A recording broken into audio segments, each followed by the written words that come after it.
bila kita bercakap tentang impak kepada masyarakat ini, kadang-kadang mungkin kita nak nampak secara direct, secara langsung tu mungkin sukar juga lagi kan untuk dinyatakan.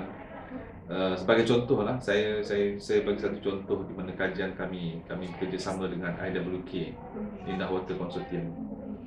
Projek ini baru saja habis tahun lepas. Jadi dalam projek tersebut kita bersama-sama dengan IWK melihat bagaimana air kumbahan yang telah dirawat boleh dibersihkan sampai dia boleh menjadi kualiti air yang boleh diminum lah. Walaupun orang mungkin takkan minum kan, tapi idea kita maksudnya kualiti air yang terhasil tersebut boleh sampai boleh minum, dan air ini sebenarnya berpotensi untuk digunakan di industri. Jadi teknologi membran digunakan dan kita dengan IWK bersama menggunakan satu pilot plant bagi dipandu di Cyberjaya, dan kita telah berjaya menunjukkan bahawa kemungkinan untuk merawat air tersebut sehingga menjadi bersih adalah sangat tinggi, sangat baiklah kan. Jadi air ini menjadi satu sumber air alternatif kepada Malaysia sebenarnya. Dan sebab sekarang ni kalau kita lihat, bila kita ada masalah air, kita hanya bergantung kepada air yang ada di empangan-empangan kan. Kalau empangan tu kering, maka kebanyakan air itu terpaksa dicatu. Itu yang orang tak ada air sebagainya kan. Jadi kalau macam IWK berjaya menggunakan teknologi ini untuk merawat air, dan air ini sebenarnya kita boleh salurkan ke industri kan. Industri boleh guna untuk rawatan, untuk kegunaan di industri yang tidak memerlukan orang minum, orang tak nak minum air ini kan. Jadi dia menjadi satu sumber alternatif lain lah kepada masyarakat di Malaysia. So ini adalah salah satu contoh lah bagaimana ianya boleh memberi impak kepada masyarakat. Tapi sebenarnya bila kita nak melakukannya itu, dia perlukan kajian yang lebih mendalam lagi. Kerana orang bisnes, orang perniagaan, dia akan tanya how effective how cost effective lah, sama ada dia boleh memberi pelanggan yang tinggi ke tidak. Dan bila kita berbincang tentang perkara tersebut, isunya air di Malaysia ni sangat murah lah. Jadi mungkin masih belum sampai untuk kita laksanakan proses-proses macam tu, kerana air di Malaysia ni sangat murah. Jadi benda-benda macam ni yang menyebabkan bila kita nak katakan impak kepada masyarakat tu, sukar juga saya nak katakan bahawa dia terdapat direct impact, tapi potensinya ada. Keduanya, misalnya kita lihat kalau diperhatikan dalam akibat daripada tragedi di Kelantan baru ni kan, semua universiti bekerja untuk menunjukkan bahawa teknologi membran boleh digunakan.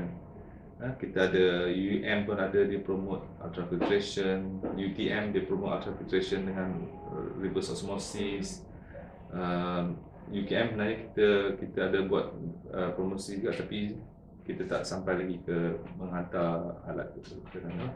Tapi ini menunjukkan contoh penggunaan bahawa teknologi ini sangat well established lagi di Malaysia, di dunia, dan boleh digunakan dalam masyarakat. Cuma isunya bagaimana penyelidikan kami ini dapat membantu dari aspek macam tadi lah, macam syarikat-syarikat nak supaya ia menjadi cost effective, supaya ia menjadi satu yang boleh diguna pakai dengan lebih kukuh lah.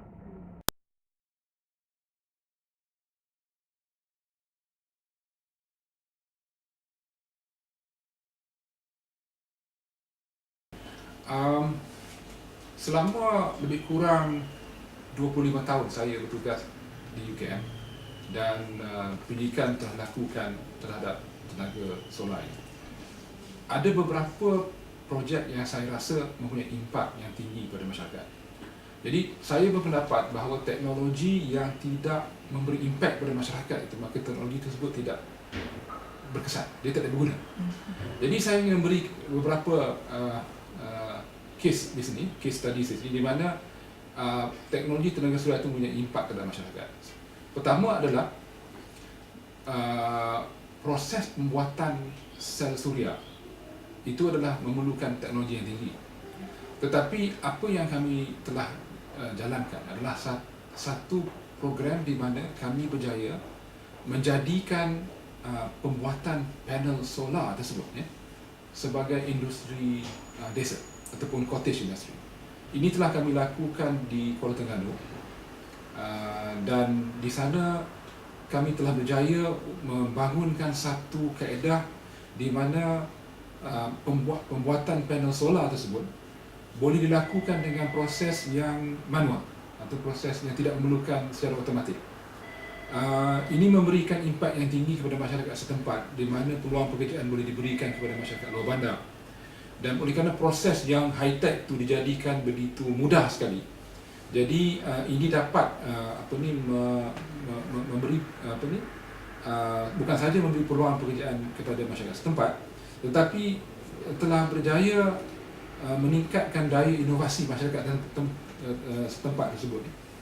Yang keduanya adalah salah satu sistem tenaga solar kami yang agak berjaya adalah sistem solar untuk pengeringan bahan pertanian dan juga perikanan.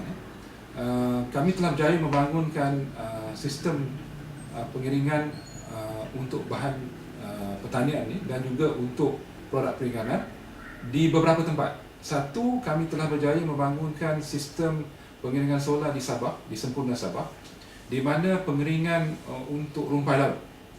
Kerana rumpai laut ini menghasilkan memberi hasil pulangan yang tinggi, tetapi pengeringan tersebut dibuat di atas pelantar yang jauh daripada daripada pantai. Jadi oleh kerana proses penuaian rumpai laut dilakukan di sekitar laut, jadi proses pengeringan tersebut dibuat di atas pelantar. Jadi apa yang kami buat pengering solar di atas pelantar tersebut. Jadi proses ini berjaya memendekkan proses pengeringan tersebut daripada 14 hari kepada dalam 3 hari saja. Selain daripada itu, kami telah ada juga mendapat beberapa projek CSR, terutama daripada bank seperti CIMB, untuk pengeringan produk-produk laut untuk masyarakat orang asli di Johor, di Pontian Johor. Dan ada beberapa tempat lagi yang kami berjaya menciptakan ataupun membangunkan sistem pengeringan solar tersebut. Kerana semua produk pertanian ni dia perlu dikeringkan. Ini akan meningkatkan lagi dia punya hayat dia, dan juga meningkatkan kualiti pada produk yang dikeringkan tersebut. Bayangkan kalau kita keringkan saja pada secara terbuka, maka dia akan cepat rosak. Tetapi kalau digunakan sistem sistem pengeringan tenaga solar ni, dia boleh meningkatkan lagi kualiti produk yang dikeringkan. Kami juga berjaya membangunkan sistem yang sama di luar negara. Contohnya di Krakow di Cambodia. Kami telah berjaya mendapatkan dana daripada UNIDO, dan di sana saya dan juga beberapa penyidik daripada UKM telah berjaya membangunkan sistem tersebut untuk mengeringkan ikan di Krakow, Cambodia.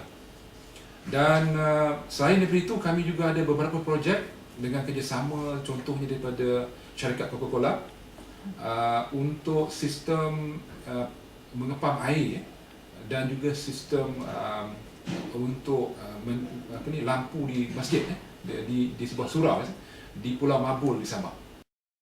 Pada saya, kita kalau membuat penyelidikan, selalunya sebagai seorang akademik saya dulu membuat penyelidikan dan saya hasilkan dalam bentuk penulisan dan buku. Tetapi di dalam 5 tahun terakhir ini, saya melihat mungkin perlu kita buat lebih jauh. Bukan hanya menerbit, tetapi juga merapatkan komuniti luar dengan Menara Gading UKM ini, supaya mereka yang di luar itu dapat menilai dan dapat merasai kenapa universiti itu ada, kenapa terdapatnya 2,000 cendekiawan di UKM ini. Apakah yang mereka boleh dapat daripada kita? Selalunya kita salurkan maklumat ni kepada pelajar, dan pelajar alhamdulillah kita dah ada beribu-ribu pelajar yang telah kita bantu untuk mendapat ijazah mereka. Tetapi mungkin kita boleh buat lebih sikit lagi, iaitu merapatkan hubungan komuniti luar tadi dengan UKM. Dan saya dapati penyelidikan yang banyak touch base dengan komuniti luar ni memberikan satu perasaan puas hati kepada saya lah. Di mana saya nampak research finding saya, dapatan-dapatan penyelidikan saya tu nampaknya boleh diguna pakai. Maksudnya begini, apabila saya membuat kajian tentang apakah keperluan ICT untuk masyarakat Malaysia pada masa ini, dari segi literasi digitalnya, dari segi mereka memahami etika dan budayanya, dari segi mereka rasa selamat atau tidak dengan transaksi atas talian, adakah anak-anak mereka selamat di dalam alam cyber. Apabila saya telah membuat kajian dan juga soal selidik tentang dapatan-dapatan ini, ianya tidak disimpan saja di dalam bentuk jurnal. Kita telah membuat modul-modul pembelajaran pula supaya hasil dapatan ini dapat tersampaikan pula kepada komuniti di luar. Dan kita dapati kebanyakan mereka yang menggunakan transaksi atas talian, ada banyak langkah-langkah yang mereka tidak ikut. Seperti apabila membuat transaksi, mereka tidak padam cashier file mereka, iaitu bila barang letak maklumat credit card, lupa nak delete selepas tu, ya, kita kena delete di cashier file. Apabila anak-anak menggunakan Facebook ataupun kita sendiri yang menggunakan Facebook, kita suka tag lokasi kita di mana, dan ini adalah satu yang mengancam keselamatan kita. Ataupun kita mengatakan bahawa kita akan bercuti 5 hari dan kita akan pergi ke London atau akan pergi ke Jakarta, dan rumah kita dah tentunya kosong. Ia akan mendatangkan ancaman lain. Dan juga ada yang di antara pelajar-pelajar dan juga anak-anak kita yang mengambil gambar-gambar yang mungkin tidak sesuai untuk kita upload di dalam alam cyber. Kerana apa? Kerana ibu-ibu mertua sekarang atau bapa-bapa mertua sekarang pun juga celik ICT. Apabila kita nak mencari menantu, kita cari juga search mereka di dalam Facebook. Kalau gambar-gambarnya baik, alhamdulillah dapat menantu yang beriman. Jadi kita melihat ada beberapa gambar-gambar yang tidak sesuai yang diupload oleh remaja, mungkin kerana kurangnya pengetahuan mereka ataupun dari segi etika tadi, ya. Dan juga penggunaan bahasa. Saya lihat banyak daripada teknologi ini yang mendatangkan kebaikan, tetapi penggunaan teknologi juga ada yang membawa kepada negatif, iaitu penggunaan bahasa yang bercampur aduk. Ya, jadi kalau kita lihat bahasa tu tidak lagi bahasa Melayu yang macam kita biasa belajar di sekolah, atau bahasa Inggerisnya pun tidak macam bahasa Inggeris yang kita tahu. Dia dah tercampur bahasa Inggeris dengan selanggarnya, dia dah bahasa Melayu dengan short formnya, dan kita lihat kadang-kadang terbawa-bawa di dalam skrip peperiksaan. Jadi di sinilah ada perlunya pengawalan, kerana saya dan kumpulan penyelidikan saya melihat kepada Malaysia akan menjadi sebuah negara digital pada tahun 2020. Kita menyediakan prasarana broadband, kita menyediakan prasarana perkakasan yang begitu banyak, tetapi adakah kita menyediakan masyarakat kita tentang pentingnya etika penggunaan teknologi yang betul? Yang di sini saya nampak yang mana yang pandai, dia akan terus cemerlang. Yang mana yang ketinggalan, ini yang dinamakan dinosaur ataupun menjadi bahan-bahan archive sahaja. Anda tidak lagi di dalam peredaran zaman. Sama juga dengan penggunaan teknologi, telefon kita juga berubah daripada satu hari ke satu hari dengan penggunaan yang pelbagai. Mempunyai telefon yang begitu canggih, kadang-kadang kita lihat kita hanya menggunakan 2-3 fungsi sahaja, iaitu guna telefon untuk telefon, untuk akses maklumat, dan juga untuk menjadi alarm clock, iaitu pagi-pagi nak bangun pukul apa, kan. Tetapi banyak lagi fungsi-fungsi lain yang diberikan oleh telefon bestari ini yang kita tidak guna. Jadi kita juga melihat ada seseorang yang mempunyai sampai 5 gadget. Adakah perlu kita membeli sebegitu banyak atau hanya perlu satu telefon pintar? Ya, jadi di sinilah di mana kita juga perlu melihat penggunaan teknologi yang berhemah, penggunaan pembelian bahan-bahan teknologi. Adakah dengan mempunyai 5 komputer, seseorang itu lebih literate atau literasinya lebih tinggi? Atau kemungkinan orang yang mempunyai 1 komputer tapi 1 juga mobile telefon lebih literasi tinggi daripada yang mempunyai 5 gadget tadi. Jadi sekarang ni, inilah dia yang saya nampak impak penyelidikan yang memberi kepada manfaat kepada masyarakat. Saya bukan hanya pure menjalankan penyidikan dalam bidang tujahan saya, bidang hadis, tetapi juga saya cuba combinekan, multidisiplinkan penyidikan saya. Bukan saja dalam bidang pengajian Islam, dalam bidang hadis, tetapi juga dalam penyidikan saya memberikan satu nafas baru ataupun multidisiplin dalam penyidikan saya. Terutama sekali kalau saya boleh bagikan contoh, iaitulah satu penyelidikan berhubung dengan pendidikan Islam di penjara, bimbingan Islam di penjara. Saya bukan hanya membawa ahli-ahli dalam bidang pengajian Islam, tetapi juga saya membawa dalam bidang psikologi. Ya, bagaimana orang-orang di penjara ini untuk mendapat bimbingan Islam mengikut kehendak psikologi, bukan hanya ikut kehendak pengajian Islam. Macam mana kita mengkaji dia punya kehendak dia, dia punya kesukaan dia ataupun minat dia dan sebagainya. Jadi apabila kita menghasilkan inovasi dalam penyidikan itu, dia akan melihat bukan hanya pengajian Islam tetapi juga pengajian psikologi, pendidikan psikologi dan sebagainya. So itu dalam penyelidikan tersebut, iaitulah bimbingan agama di penjara, kami dan juga yang saya menetui telah menghasilkan satu modul bimbingan agama di penjara. Dan dari modul itu telah menghasilkan sebuah buku yang dikehendaki oleh penjara, untuk buku ini untuk diaplikasikan di seluruh penjara di Malaysia.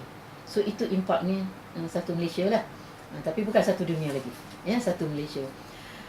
Namun impaknya juga sebenarnya telah pun dikesan oleh penjara Brunei dan juga penjara Singapura. Jadi saya ingat tahun lepas, pertengahan tahun lepas, wakil daripada Singapura datang bertanyakan tentang penyidikan saya, dan saya bagilah contoh buku, contoh modul kepada mereka dan juga hasil penyidikan kami itu. Bagaimana kami membina modul dan menghasilkan buku berdasarkan soal selidik, maknanya satu penyelidikan yang orang kata dapat memberikan cadangan kepada buku. Kita nak hasilkan itu bukan mengikut cita rasa kita, tetapi mengikut kehendak label orang yang ada di penjara. So itu salah satunya.